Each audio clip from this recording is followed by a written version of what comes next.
Hello everyone, कैसे हैं आप सब। एक बार पुनः से कोचिंग क्लासेस पर स्वागत है। उम्मीद करता हूं आप सब अच्छे होंगे, मस्त होंगे, बेहतर होंगे, आपकी पढ़ाई बेहतर चल रही होगी। क्लास 12 फिजिक्स एनसीईआरटी में चैप्टर 3 चल रहा है बच्चों, जिसमें आज बात करेंगे सेलों का श्रेणीक्रम संयोजन। सेलों का संयोजन बच्चों आप श्रेणी क्रम पढ़ोगे और समांतर क्रम, ठीक है। बाकी मिश्रित क्रम आपके सिलेबस में नहीं है। जो न्यू एनसीईआरटी पैटर्न है, कॉम्बिनेशन आप सेल में हम बात करें तो केवल सीरीज कॉम्बिनेशन और पैरेलल कॉम्बिनेशन आपको पढ़ना है। जो मिक्स्ड कॉम्बिनेशन होता है यानी मिश्रित क्रम संयोजन होता है सेलों का, कि उसमें समांतर क्रम भी हो, श्रेणी क्रम दोनों हो, तो वो चीज आपको नहीं पढ़ना है। तो श्रेणी क्रम आज पढ़ लेंगे, इसके बाद अगला लेक्चर समांतर क्रम का आएगा। छोटे छोटे वीडियो के माध्यम से हम सारे टॉपिक कराते हैं, इसलिए आप लोग सारे टॉपिक्स देखें। जो हमारे पुराने टॉपिक्स कवर हो चुके हैं वो आपको प्लेलिस्ट में क्रम से मिल जाएंगे। चलिए शुरू करें बच्चों।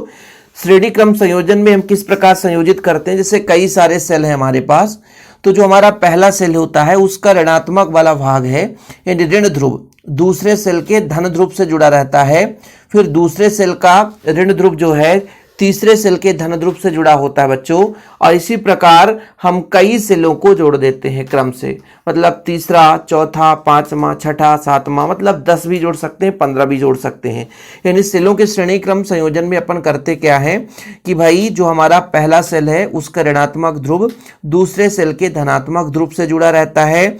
दूसरे सेल का ऋणात्मक ध्रुव तीसरे सेल के धनात्मक ध्रुव से जुड़ा होगा, और जो तीसरा होगा उसका ऋणात्मक ध्रुव चौथे के धनात्मक ध्रुव से जुड़ा रहता है। और इसी प्रकार अन्य सेलों को जोड़ देते हैं। इसके बाद बच्चों जो पहले सेल का धनात्मक सिरा है और यानी धन ध्रुव है, और अंतिम सेल का जो ऋण ध्रुव है, इसके बीच हम बाह्य प्रतिरोध जोड़ देते हैं। बाह्य प्रतिरोध का मतलब ये हुआ कि चालकता जुड़ा है या कि मिलिए परिपथ ही है। अब आपके पास मान लीजिए परिपथ ही है, परिपथ में प्रतिरोध मतलब रुकावट, इसके जगह आप इसको कहीं ना कहीं एक बल भी जोड़ सकते हो। भाई सेल है तो भाई बल भी जोड़ सकते हैं, है ना। तो कई सेलों को श्रेणी क्रम जोड़ करके बच्चों धारा के मान को बदला जा सकता है, और समांतर क्रम में भी जोड़ करके धारा के मान को बदला जा सकता है। लास्ट में इसका निष्कर्ष निकलेगा कि श्रेणी क्रम संयोजन में धारा का मान किस प्रकार से बदलता है बच्चों। फिलहाल यहां तक क्लियर है। और यहां पर आर का मतलब है लोड। एक प्रकार से लोड में आप बल्ब भी लगा सकते हो, है ना, छोटी सी कोई उपकरण भी लगा सकते हो, वो आपके इच्छा के आधार पर है। आर मतलब प्रतिरोध, केवल प्रतिरोध ही नहीं बल्कि उसका लोड है, यानी कोई भी उपकरण आप लगा सकते हो। चीजें क्लियर है यहां तक कि भाई सेलों के श्रेणी क्रम संयोजन में क्या करते हैं। पहले सेल का ऋण ध्रुव दूसरे सेल के धन ध्रुव से, दूसरे सेल का ऋण ध्रुव तीसरे सेल के धन ध्रुव से, फिर तीसरे सेल का ऋण ध्रुव चौथे सेल के धन ध्रुव से। यही क्रम आगे हम अन्य सेलों के साथ करके और सेल जोड़ सकते हैं बच्चों। पहले सेल का जो धन ध्रुव है और अंतिम सेल का जो ऋण ध्रुव है, इसके बीच हम क्या जोड़ते हैं, बाह्य प्रतिरोध जोड़ते हैं, मतलब लोड जोड़ते हैं। ठीक है। अब हम मान के चलते हैं कि माना n सेल श्रेणी क्रम संयोजित है, श्रेणी क्रम में एक के बाद एक संयोजित है, और प्रत्येक सेल का विद्युत वाहक बल E है बच्चों। प्रत्येक सेल का विद्युत वाहक बल E है, तो मैं आपसे कह दूं कि श्रेणी क्रम संयोजन में कुल विद्युत वाहक बल कितना होगा। तो यदि एक सेल का विद्युत वाहक बल E है तो कुल सेल का विद्युत वाहक बल आपका कितना हो जाएगा, n सेल का विद्युत वाहक बल, n सेल का विद्युत वाहक बल। तो आप बता सकते हो कि यदि एक का E है तो हम कह सकते हैं कि n का Ne हो जाएगा कि नहीं। भाई एक सेल का E है तो जितने सेल है उसका मल्टीप्लाई कर देंगे। और बच्चों यदि एक सेल का आंतरिक प्रतिरोध स्मॉल r है, आंतरिक प्रतिरोध, ठीक है, तो n सेल का आंतरिक प्रतिरोध, भाई n सेल का आंतरिक प्रतिरोध बताओ जरा, आंतरिक प्रतिरोध यदि एक सेल का R है तो n सेल का NR हो जाएगा। तब परिपथ का कुल प्रतिरोध कोई बता सकता है? बिल्कुल सर, क्योंकि बाह्य प्रतिरोध कैपिटल R है और आंतरिक प्रतिरोध NR है, तो टोटल हो जाएगा R प्लस NR। फिर से समझ लेना, यहां पे जितने सेल जुड़े हैं प्रत्येक सेल का विद्युत वाहक बल E है, तो n सेल का विद्युत वाहक बल कितना हो जाएगा, Ne। यदि प्रत्येक सेल का आंतरिक प्रतिरोध स्मॉल r है तो n सेल का प्रतिरोध हो जाएगा Nr। अब भाई जो धारा होता है, ये जो धारा होता बच्चों कि I का मान, इसका फार्मूला क्या होता है, कुल विद्युत वाहक बल। क्या होता बच्चों, कुल विद्युत वाहक बल। कुल विद्युत वाहक बल बटे कुल प्रतिरोध, बस यही फार्मूला है, कुल प्रतिरोध। अब कुल विद्युत वाहक बल कितना है जरा बताओ, इसका मान है आपका Ne और कुल विद्युत वाहक बल आपका यानी कुल प्रतिरोध होएगा R प्लस NR। ये फार्मूला निकल कर आ गया I का मान। इसकी निर्भरता हम बात करेंगे, लेकिन लिखने का तरीका भी भाई व्यंजक करना ही पड़ेगा। तो यहां तक तो क्लियर होगा। आगे चलिए, माना n सेल श्रेणी क्रम में संयोजित किए गए हैं, प्रत्येक सेल का विद्युत वाहक बल ही आंतरिक प्रतिरोध R है, तो कुल विद्युत वाहक बल कितना हो जाएगा, Ne हो जाएगा बच्चों, और संयोजन में कुल आंतरिक प्रतिरोध NR हो जाएगा। परिपथ का कुल प्रतिरोध कितना होगा, कैपिटल R बाह्य प्रतिरोध है और NR आपका इस आंतरिक प्रतिरोध है, दोनों को जोड़ देंगे बच्चों, तो मतलब R प्लस NR हो जाएगा। ठीक है, यहां तक क्लियर। आगे देखिए, परिपथ में बहने वाली धारा जो I है, ओम के नियम से क्या होता है, कुल विद्युत वाहक V बटा R होता है, तो V मतलब वहां पर विभवांतर होता है, लेकिन विभवांतर का रूप ही एक विद्युत वाहक बल है। सेल में इलेक्ट्रोडों के बीच अधिकतम विभवांतर को विद्युत वाहक बल कहते हैं, इसलिए परेशान मत होना सर, I बराबर V बटा R हमने पढ़ा था, R मतलब प्रतिरोध और V मतलब विभवांतर, पर यहां सर आप तो कुल विद्युत वाहक बल लिखो भैया, सेलों के इलेक्ट्रोडों के बीच अधिकतम विभवांतर विद्युत वाहक बल ही कहलाता है। तो आपका हो गया Ne बटा R प्लस NR। अब यहां पे दो कंडीशन लगा देंगे। मान लीजिए R का मान अत्यंत कम हो, यानी बाहर जो लोड ले रखे हैं, जो बाहर का प्रतिरोध चालक तार है, इसका R का मान कम हो। भाई दो कंडीशन तो हो सकता है, या कि मान लीजिए अंदर ही आंतरिक प्रतिरोध का मान कम हो, दो कंडीशन हो सकता है ना।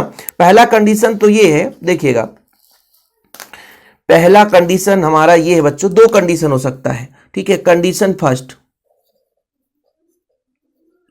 फर्स्ट कि आंतरिक प्रतिरोध स्मॉल nr इसकी वैल्यू बहुत कम हो, बाहर से अत्यंत कम हो, तो उसको हम उपेक्षा कर देंगे। जब ये हट जाएगा तो I बराबर कितना आ जाएगा, n आएगा बच्चों, फिर आपका E बटा R, यही तो निकल कर आया। मतलब E बटा R का मतलब क्या है, E बटा R का मतलब क्या है, ये है आपके एक सेल में बहने वाली धारा है। E बटा R एक सेल में बहने वाली धारा के n गुना है।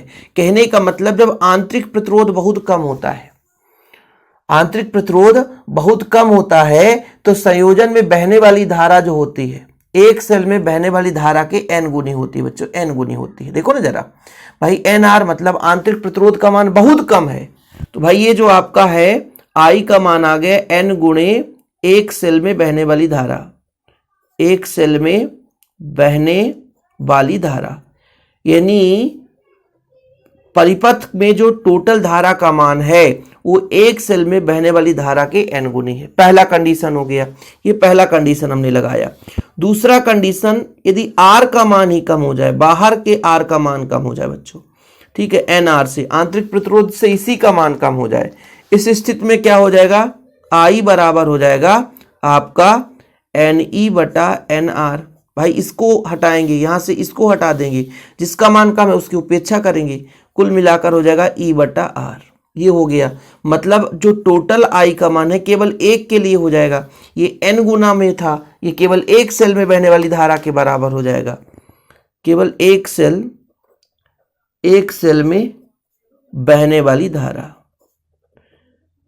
धारा, मतलब दो कंडीशन निकल कर आया कि भाई साहब यदि आंतरिक प्रतिरोध का मान कम हो जाए तो जो टोटल धारा का मान है वो जितने भी सेल हैं तो भाई उसके n गुने के बराबर है, मतलब एक सेल में बहने वाली धारा के n गुने के बराबर है। लेकिन यदि भाई बाह्य प्रतिरोध का मान कम हो जाए, आंतरिक प्रतिरोध ज्यादा होगा, आंतरिक प्रतिरोध ज्यादा हो गया मतलब सेल का ही प्रतिरोध ज्यादा है, तो टोटल जो धारा है उसका जो वैल्यू है एक्चुअल में केवल और केवल एक ही सेल के धारा के मान के बराबर होगा बच्चों। देखिए विशेष स्थिति, यदि आंतरिक प्रतिरोध का मान कम है तो NR हट गया, तो N गुना E बटा R, E बटा R मतलब विद्युत वाहक बल बटे प्रतिरोध, यानी आपका ये I ही है। यहां पर बच्चों E बटा R एक सेल में बहने वाली धारा है, ठीक है। तो यदि मैं कुल धारा की बात करूं, यदि आंतरिक प्रतिरोध बहुत कम है, बहुत कम, सेलों का आंतरिक प्रतिरोध बहुत कम है, जो तो कुल धारा जो है बच्चों, जो कुल धारा है, भाई हमने नगण्य कर दिया ना, आंतरिक प्रतिरोध यदि मान लीजिए कम है तो उसको नगण्य करेंगे, कम करेंगे, तब जो संयोजन में बहने वाली धारा है, टोटल जो धारा है वो एक सेल में बहने वाली धारा के n गुना है। दूसरा कंडीशन ये है कि आंतरिक प्रतिरोध ज्यादा हो, बाह्य प्रतिरोध कम हो जाए, यानी स्मॉल nr का मान अधिक हो जाए। इस स्थिति में E बटा R आता है, मतलब जो परिपथ में कुल धारा है वो एक सेल में बहने वाली धारा के मान के बराबर है। यानी कहने का तात्पर्य है कि बच्चों इसको स्क्रीनशॉट लेना, मैं जो समझा रहा हूं वही चीज है कि यदि मान लीजिए श्रेणी क्रम संयोजन में कई सेल हैं तो हमें यदि अधिक धारा का मान चाहिए तो हमें आंतरिक प्रतिरोध कम करना पड़ेगा और बाह्य प्रतिरोध अधिक होना चाहिए। सही है कि नहीं भाई? बाह्य प्रतिरोध अधिक होगा, देखो बाह्य प्रतिरोध अधिक होगा तो धारा का मान ज्यादा होगा, लोड कितना भी ले लो, सेल का आंतरिक प्रतिरोध कम हो जाए। अब यदि सेल का आंतरिक प्रतिरोध बढ़ गया, एनआर का मान अधिक हो गया बाहर की अपेक्षा, तो फिर कुल जो धारा है चाहे कितने भी सेल जोड़ दोगे वो एक ही सेल के मान के बराबर आएगा। समझ में आया बात? कि भाई हम ये कह रहे हैं कि श्रेणी क्रम संयोजन में यदि सेलों का आंतरिक प्रतिरोध ज्यादा हो गया तो फिर कुल धारा है वो एक सेल के बहने वाली एक सेल के धारा के मान के बराबर होगा।